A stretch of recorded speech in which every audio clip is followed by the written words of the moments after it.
साथियों नमस्कार। उम्मीद करता हूं आप लोग अच्छे होंगे। हम लोगों ने पिछले वीडियो में भाषा दर्शन के अंतर्गत अर्थ की समस्या पर चर्चा किए थे और यह जाना था कि शब्दों का वस्तुओं से किस प्रकार का संबंध होता है, चिन्ह और प्रतीक में क्या अंतर होता है और अर्थ अर्थात मीनिंग शब्द के विभिन्न प्रयोगों या इसे ऐसे भी कहा जा सकता है कि अर्थ शब्द के विभिन्न अर्थों के बारे में भी बताया गया था। साथियों आज हम लोग परिभाषा विषय पर चर्चा करेंगे। किसी शब्द को हम कैसे परिभाषित कर सकते हैं, कोई शब्द और उसके अर्थ में किस प्रकार का संबंध होता है, परिभाषक लक्षण क्या होता है, अनुषंगी लक्षण क्या होता है, यथार्थ परिभाषाएं किसे कहते हैं, प्रवर्तक परिभाषा किसे कहते हैं, निदर्शनात्मक परिभाषा किसे कहते हैं। आज हम लोग इन्हीं विषयों पर अध्ययन करेंगे।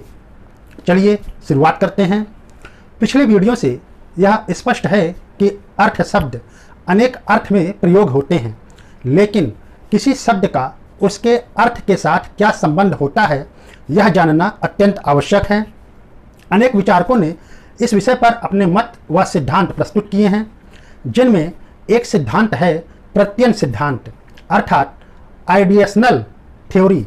इस सिद्धांत के अनुसार किसी शब्द के उच्चारण के पश्चात जो प्रतिमा या प्रत्यय या भावनाएं हमारे मन में बनती हैं वही उस शब्द का अर्थ होता है। परंतु यह मत अमान्य है, क्योंकि विभिन्न व्यक्तियों को उस शब्द की विभिन्न प्रतिमा या प्रत्यय मन में बन सकते हैं। यह बात अवश्य है कि किसी शब्द की जैसे कलम के लिए लगभग सभी व्यक्तियों में समान मानसिक स्थिति होती है, लेकिन हमें शब्द के इसी अर्थ को ही तो जानना होता है। एक दूसरा प्रचलित सिद्धांत है व्यवहारवाद अर्थात बिहेवियरल थ्योरी। इस सिद्धांत के अनुसार जब किसी शब्द को दूसरे के समक्ष बोला जाता है तो उस श्रोता में एक निश्चित प्रकार का व्यवहार उत्पन्न होता है। यही उस शब्द का अर्थ माना जा सकता है, लेकिन यह मत भी अमान्य है, क्योंकि विभिन्न श्रोताओं में विभिन्न व्यवहार उत्पन्न हो सकते हैं। और तीसरा सर्वाधिक प्रचलित सिद्धांत है निर्देशात्मक सिद्धांत रेफरेंशियल थ्योरी। इस सिद्धांत को अर्थ संबंधी निर्देशात्मक सिद्धांत भी कहा जाता है, क्योंकि इसके अनुसार कोई शब्द संसार के किसी वस्तु का संकेत करता है। जैसे मेज शब्द से मेज वस्तु का संकेत मिलता है, इस प्रकार हमें उस शब्द का संकेतक वस्तु जानना पड़ता है या कहें सीखना पड़ता है। लेकिन यह सिद्धांत कुछ विशेष शब्दों पर ही लागू होता है। अनेक ऐसे शब्द हैं जो किसी वस्तु का संकेत नहीं करते। जैसे कुत्ते का नाम जॉन रख देने से जॉन शब्द से कुत्ते का अर्थ लगाना उचित नहीं है, क्योंकि जॉन किसी लड़के का नाम भी हो सकता है। इसी प्रकार विस्मयादिबोधक शब्द, आहा, संयोग सूचक शब्द और, परंतु, इसी प्रकार जैसे मैं, तुम, कहानी का लेखक, अनेक बिना अस्तित्व वाले शब्द जैसे जलपरी, उड़न खटोला इत्यादि शब्द किसी वस्तु को संकेत नहीं करते। इस प्रकार निर्देशात्मक सिद्धांत मान्य नहीं हो सकता। इस प्रकार हम देखते हैं किसी शब्द के साथ उसके अर्थ के संबंध में कोई भी एक मान्य सिद्धांत हमें प्राप्त नहीं होता। इसी प्रकार यंत्रवत शब्द सिद्धांत के अनुसार विचारक यह मानते हैं कि भाषा के सभी शब्द विभिन्न यंत्रों की भांति कार्य करते हैं, अर्थात जैसे संज्ञा, सर्वनाम, क्रिया, विशेषण आदि शब्द अपने अपने स्थान पर प्रयोग होते हैं और अपने कार्यों को संपन्न करते हैं। इसी प्रकार मनुष्य, मनुष्यता, मनुष्यत्व शब्द वाक्य में प्रयोग होकर अपने कार्यों को संपन्न करते हैं। हमें इनके प्रयोगों को जानना और सीखना पड़ता है। हमें यह भी जानना आवश्यक हो जाता है कि किसी शब्द का किन स्थानों पर प्रयोग नहीं भी करना चाहिए। इस प्रकार हमें भाषा में प्रयुक्त शब्दों के कार्यों को और उसकी शर्तों को जानना, समझना और सीखना आवश्यक हो जाता है। इस सिद्धांत में भी कुछ कठिनाइयां हैं, क्योंकि किसी शब्द के अनेक प्रयोग होते हैं। यदि श्रोता सभी प्रयोगों को नहीं जानता हो तो वह उस शब्द के अर्थ को नहीं समझ सकता। यह भी संभव है कि किसी अवसर पर प्रयोग किए गए शब्द को दूसरे स्थान या अवसर पर बोलने पर उस शब्द का अर्थ नहीं जानने वाले श्रोता को भ्रम भी हो सकता है। इसलिए शब्द के प्रयोग को जान लेना, समझ लेना और सीख लेना ही उस शब्द का अर्थ का ज्ञान होना कहा जा सकता है। इस प्रकार अर्थ शब्द के प्रयोग को कहा जा सकता है जब किसी शब्द को उसके सभी प्रयोगों, शर्तों तथा नियमों के साथ स्पष्टीकरण किया जाता है। इसे ही उस शब्द को परिभाषित करना कहते हैं। यहाँ स्पष्टीकरण के लिए अनेक शब्दों का प्रयोग करना पड़ता है जिनका अर्थ उस शब्द के अर्थ के समान होता है। इन्हें एक दूसरे से स्थानापन्न किया जा सकता है, अर्थात उस शब्द के स्थान पर रखा जा सकता है। शब्द के इस परिभाषा को तुल्यार्थक शब्दों के द्वारा परिभाषा कहते हैं, लेकिन परिभाषा शब्द को सीमित करना कठिन है। वास्तव में इसका प्रयोग अत्यंत व्यापक होता है। इसमें किसी शब्द के अर्थ के प्रयोग के सभी साधन मिलते हैं। परिभाषाएं अनेक प्रकार की होती हैं। तुल्यार्थक शब्दों के द्वारा परिभाषा के अनुसार, जैसे किसी वाक्य में बीघा शब्द के स्थान पर 20 कट्टा तुल्यार्थक शब्द प्रयोग करने पर वाक्य का अर्थ नहीं बदलता है, लेकिन हर शब्द के एक ही अर्थ नहीं रहते। किसी शब्द के अनेक अर्थ हो सकते हैं तो अनेक नियम भी होंगे। प्रायः किसी शब्द को परिभाषित करने के लिए लंबे वाक्य खंडों की जरूरत होती है और ये वाक्य खंड ऐसे होने चाहिए जिसके अर्थ से श्रोता परिचित हो, अन्यथा परिभाषा देना व्यर्थ हो जाता है। सभी प्रकार के शब्दों का तुल्यार्थक शब्द मिलना मुश्किल है। काला, आनंद, खट्टा, कुछ अमूर्त शब्द जैसे काल, संबंध और कुछ व्यापक अर्थ वाले शब्द जैसे ब्रह्मांड आदि ऐसे शब्दों का तुल्यार्थक शब्दों के द्वारा परिभाषा करना कठिन होता है। किसी वस्तु के लिए उस वस्तु का सर्वाधिक महत्वपूर्ण लक्षण जिनके अभाव में वह शब्द उस वस्तु पर लागू नहीं हो सकता, उस वस्तु का परिभाषक लक्षण कहलाता है।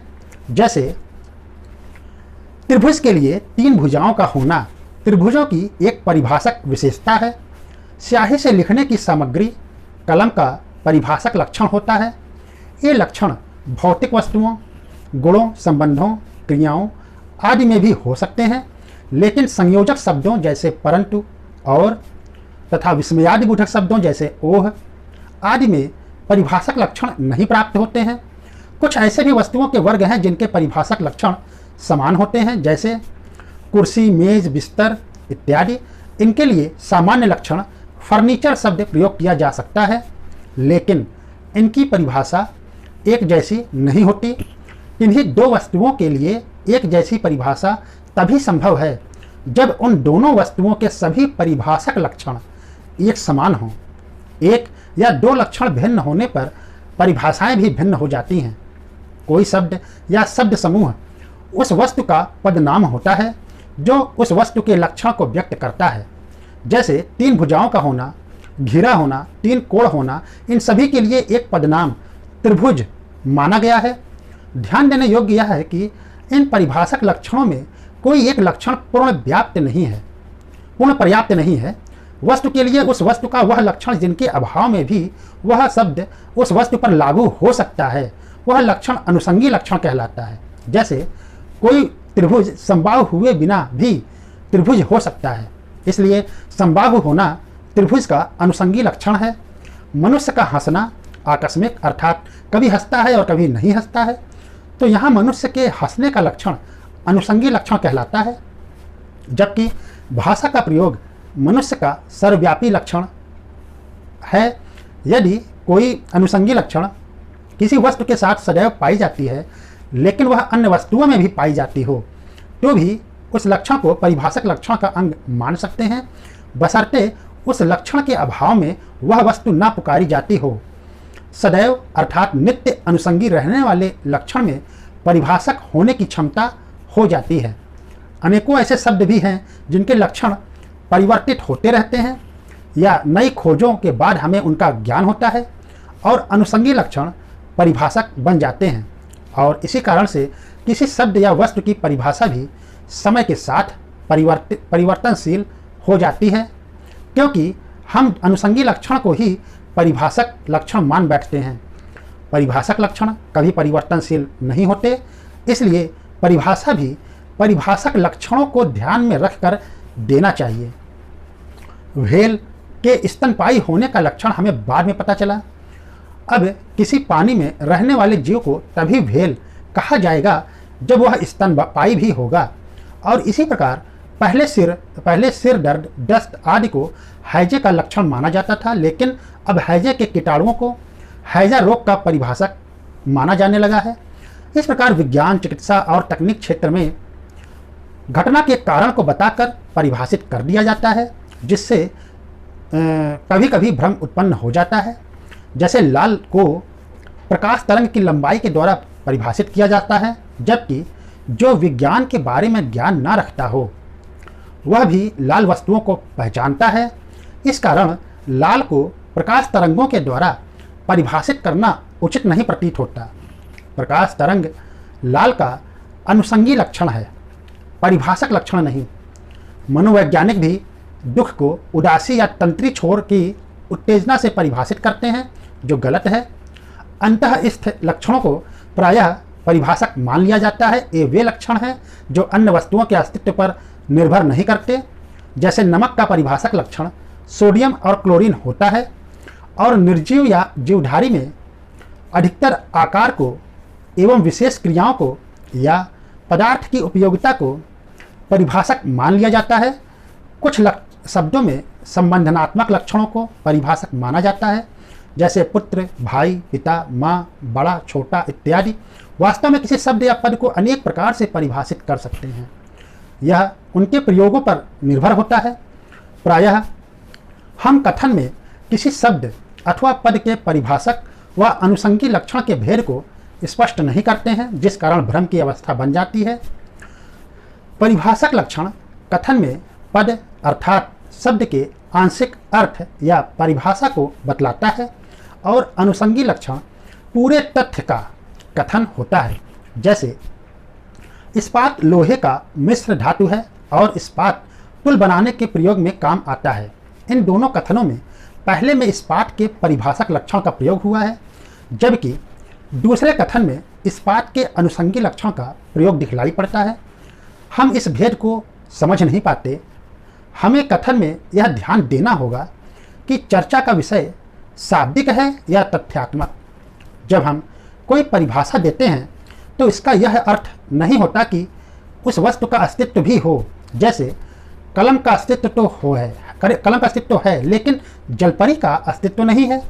फिर भी हम कलम और जलपरी में भेद भी कर सकते हैं और परिभाषित भी कर सकते हैं। इस प्रकार यह कहा जा सकता है कि परिभाषा और अस्तित्व में कोई भी संबंध नहीं दिखलाई पड़ता। परिभाषा को आवश्यकता से अधिक व्याप्त अर्थात अतिव्यापक नहीं होना चाहिए, अन्यथा अन्य वस्तुएं भी उसके अंतर्गत आ जाती हैं, और कभी अति संकीर्ण भी नहीं होना चाहिए, अर्थात सभी परिभाषक लक्षण उसमें सम्मिलित हो जाएं। परिभाषा असंतोषजनक भी हो सकती है। यह परिभाषक और अनुषंगी लक्षण के भेद का ध्यान नहीं रखने के कारण होता है। जब हम किसी शब्द की परिभाषा देते हैं तो यह बताते हैं कि उस शब्द का क्या अर्थ है। हम दो तरीके अपनाते हैं। जब हम स्वयं अर्थ दे रहे होते हैं तो इसे स्वनिर्मित अर्थ और परिभाषा को स्वनिर्मित परिभाषा कहते हैं, और दूसरा हम इसकी सूचना देते हैं कि अन्य लोग या वे लोग जो इस भाषा का प्रयोग करते हैं क्या अर्थ समझते हैं। इसे सूचनात्मक या कोशीय परिभाषा कहते हैं। इसी सूचनात्मक परिभाषा का अधिकतर प्रयोग होता है। हम शब्द का नया अर्थ निर्मित नहीं करते, बल्कि जो अर्थ पहले से है उसी की सूचना देते हैं। शब्द के नए अर्थ निर्माण की आवश्यकता तभी पड़ती है जब शब्द अनेक अर्थ रखता हो, या प्रचलित शब्द का निश्चित अर्थ ना हो, या कोई ऐसा शब्द मन में हो जो भाषा में ना हो। वैसे भी स्वनिर्मित परिभाषा ही आगे चलकर प्रचलन में सूचनात्मक हो जाती है। सूचनात्मक अथवा प्रतिवेदक परिभाषा सत्य भी हो सकती है और असत्य भी, क्योंकि इसमें शब्द का प्रयोग स्वतंत्रता पूर्वक नहीं किया जा सकता, जबकि स्वनिर्मित परिभाषा अपने ऊपर निर्भर व स्वतंत्र होने के कारण इसमें सत्य व असत्य मायने नहीं रखता। प्रश्न है कि परिभाषा का अर्थ क्या है? क्या वस्तु की पहचान करा देना ही परिभाषा का उद्देश्य होना चाहिए? तो क्या वस्तु की ओर संकेत करना ही पर्याप्त होता है, या किसी शब्द को कैसे परिभाषित करें? मनुष्य हंसमुख प्राणी है, या दो पैरों वाला जीव है, या सौंदर्य बोधशील प्राणी है। मात्र कह देने से मनुष्य की परिभाषा नहीं दी जा सकती। ऐसा प्रतीत होता है हंसमुख होना, दो पैरों वाला होना, यह मनुष्य का अनुषंगी लक्षण है, न कि परिभाषक लक्षण। यदि हम कहें कि मनुष्य विवेकशील प्राणी है, तो यह मनुष्य के आधारभूत लक्षण या परिभाषक लक्षण को व्यक्त करता है। यही परिभाषा की मुख्य विशेषता भी है। इसलिए संतोषजनक परिभाषा देना एक कठिन कार्य माना जा सकता है। कुछ लोग किसी शब्द को भिन्न वस्तुओं में प्रयोग करके स्पष्ट नहीं करते। कभी कभी अस्पष्टता शाब्दिक न होकर तथ्यात्मक हो जाती है। जैसे चक्कर शब्द का अर्थ लोगों को चक्कर का जो सीधा सीधा अर्थ है उससे उनका मतलब होता है। ग्रह 9 या 7 यह जानने से पहले यह जानना आवश्यक है कि ग्रह किसे कहते हैं। इसी प्रकार प्रश्नों को भी स्पष्ट करके सही उत्तर प्राप्त किया जा सकता है, अन्यथा नहीं प्राप्त कर सकते। स्वनिर्मित और सूचनात्मक परिभाषाओं के अतिरिक्त तुल्य शब्दों के द्वारा परिभाषाओं की एक और किस्म यथार्थ परिभाषा भी होती है, जिसके अनुसार शब्द की नहीं वस्तु की परिभाषा दी जानी चाहिए। अर्थात यह परिभाषा शब्दों की नहीं बल्कि वस्तुओं की, जिसकी ओर वह शब्द संकेत कर रहा होता है, उस वस्तु की परिभाषा होती है। उस वस्तु का सार तत्व बतलाना परिभाषक लक्षण बतलाना है, और प्रायः शब्द की परिभाषा या उसका विश्लेषण बतलाया जाता है, अर्थात उस शब्द का किस अर्थ में प्रयोग किया गया है। इसलिए परिभाषा शब्दों या उक्तियों की ही होती है। किसी शब्द से जिस वस्तु का संकेत मिलता है उसे उस शब्द की वस्तुवाचकता अर्थात डिनोटेशन कहते हैं। किसी पक्षी के लिए माना तोता वर्ग का सदस्य होने के लिए यदि लक्षण स्पष्ट ना भी हो तो भी कुछ उदाहरण बताए जा सकते हैं। इस प्रकार किसी शब्द की वस्तुवाचकता वे सभी वस्तुएं हैं जिन पर वह शब्द लागू होता है। शब्द की वस्तुवाचकता सदैव कोई व्यष्टि होता है। जैसे पक्षी, तोता, मैना, बाज, यह सभी पक्षी शब्द के वस्तुवाचकता की विभिन्न जातियां अथवा वर्ग हैं। किसी परिभाषा में समस्या तब खड़ी होती है जब हम शब्द की मात्र वस्तुवाचकता ही बताते हैं, जैसे राजू, घनश्याम, या कभी कभी जातियों का भी प्रयोग कर देते हैं, जैसे मुर्गी, बाज, घोड़ा, तोता। लेकिन श्रोता यह नहीं समझ पाता जो सर्वाधिक जरूरी है कि इन व्यक्तिवाचक नामों राम, श्याम, मोहन अथवा वर्गों जैसे मुर्गी, बाज, घोड़ा में वह खास बात क्या है जिनके लिए इन शब्दों मनुष्य, पक्षी आदि का प्रयोग हुआ है। इसलिए किसी शब्द की परिभाषा के लिए केवल वस्तुवाचकता ही पर्याप्त नहीं है।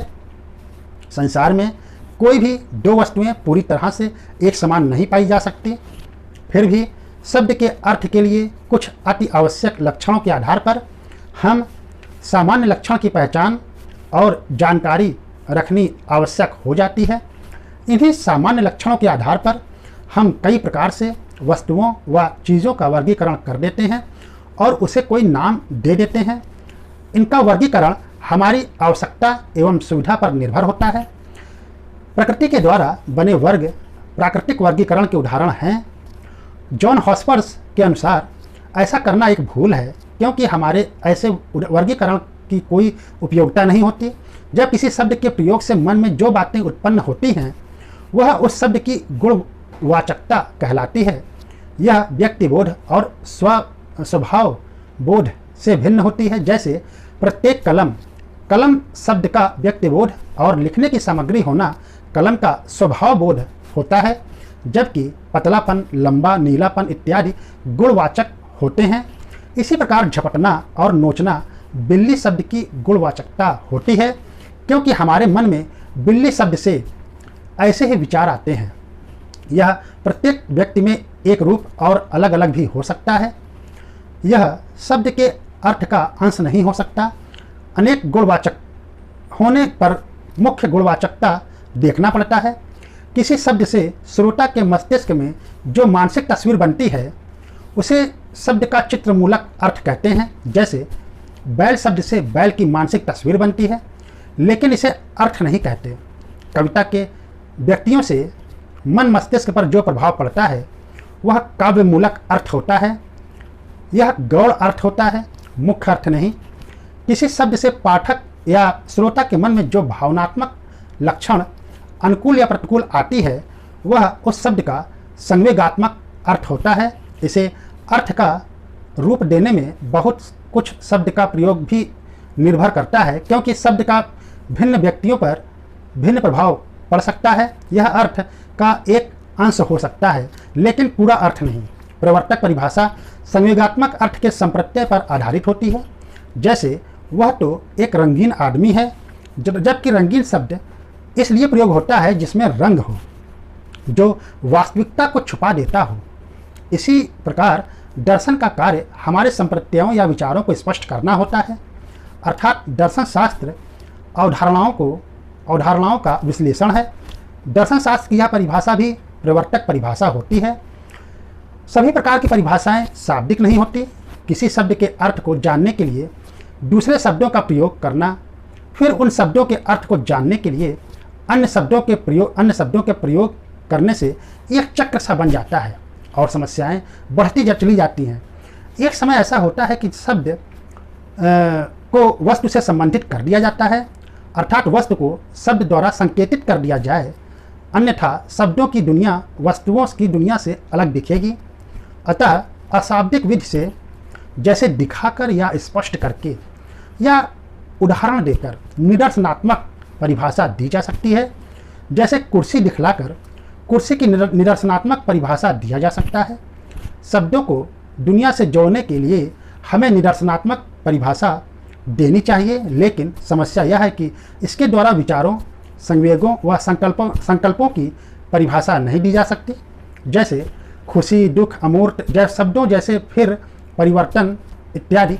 यदि हम किसी शब्द का प्रयोग करें और उस शब्द को संज्ञापित ना कर सकें तो वह शब्द भाषा का नहीं हो सकता। किसी शब्द को अपरिभाष्य कहना विवादास्पद है। यहाँ ध्यातव्य है कि जो शब्द प्राथमिक इंद्रिय अनुभव के लिए प्रयुक्त होते हैं उनकी परिभाषा नहीं दी जा सकती। जैसे खट्टा, हरा, डर, विचार, क्रोध इत्यादि। ऐसे शब्द सरलतम होते हैं, इन्हें और अधिक विश्लेषित नहीं किया जा सकता और जो भी लक्षण इनके बताए जाते हैं वे अनुषंगी लक्षण होते हैं। इस प्रकार हरा, लाल, विचार, क्रोध इत्यादि को परिभाषित नहीं किया जा सकता। साथियों, इस प्रकार हम लोगों ने शब्द और उसके बीच के संबंध को समझने का प्रयास किया है। साथ ही परिभाषा किसे कहते हैं, परिभाषक लक्षण क्या होते हैं तथा परिभाषा के लक्षणों और प्रकारों पर भी हम लोगों ने इस वीडियो में चर्चा किया है।